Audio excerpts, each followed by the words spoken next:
اگر لوگ آپ کو صرف اپنی ضرورت کے وقت یاد کرتے ہیں تو برا نہ مانیں، کیونکہ چراغ کی ضرورت تب ہی پڑتی ہے جب اندھیرا ہوتا ہے۔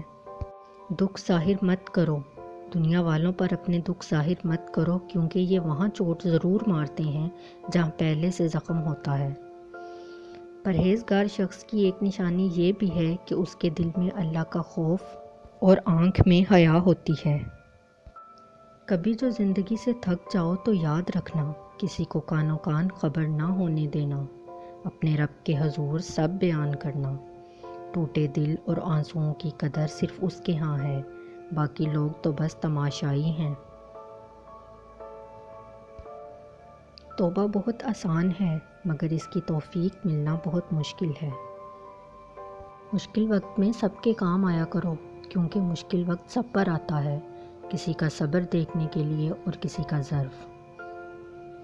حرام اور حلال چیز پر کوئی لیبل نہیں لگا ہوتا، ان میں جو چیز فرق کرواتی ہے وہ ہے خوف خدا۔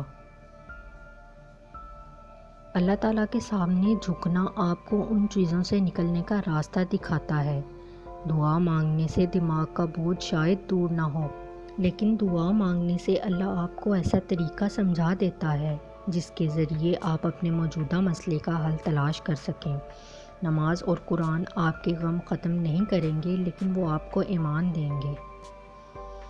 جو لوگ یہ کہتے ہیں نیکی کا زمانہ نہیں، حقیقت میں وہ صلہ اللہ سے نہیں بندوں سے چاہتے ہیں، یعنی نیکی نہیں کاروبار کرتے ہیں۔ دل کا بوجھ اللہ کی بارگاہ میں رونے سے ہلکا ہوتا ہے، جہاں نہ ماضی کا تانا ملتا ہے نہ مستقبل کا خوف، صرف کرم کی چادر سے ڈھانپ دیا جاتا ہے۔